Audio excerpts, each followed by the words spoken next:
அடிச்சே. அஜய் சொன்னா நம்ப மாட்டடா, ஐஸ் இப்ப ரொம்ப நல்லா படிக்க ஆரம்பிச்சிட்டா. நம்ம ஐஸா? ஐயா பொய் சொல்லாதக்கா.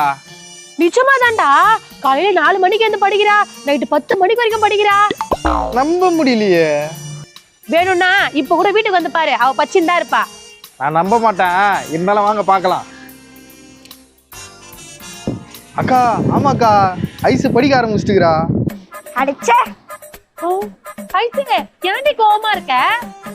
எல்லாரும் இந்த மழையினால தாம்மா. இந்த மழையினால எத்தனை மாவட்ட ஸ்கூல் லீவ் இருக்கான்னு பாத்தியா? நான் சொன்ன நம்பலடா, பாத்தி ஐஸ் எப்படி மாறிட்டா. ஏன் ஐஸே, பக்கத்து மாவட்டத்துக்குலாம் லீவ் விட்டாங்கன்னு இவ்வளவு ஃபீல் பண்றியே, ஏன் அவங்க படிப்பு கெட்டு போகுதுன்னா? பக்கத்து மாவட்டத்துல லீவ் விட்டாங்கன்னு ஜாலியா இருக்கிறாங்க. நம்ம மாவட்டத்துல லீவே உள்ள. இந்த மழை வேற வந்து தொலை மாட்டுது, அதுக்கு தாம்மா ஃபீல் பண்றேன். கடவுளே மழை வரணும்.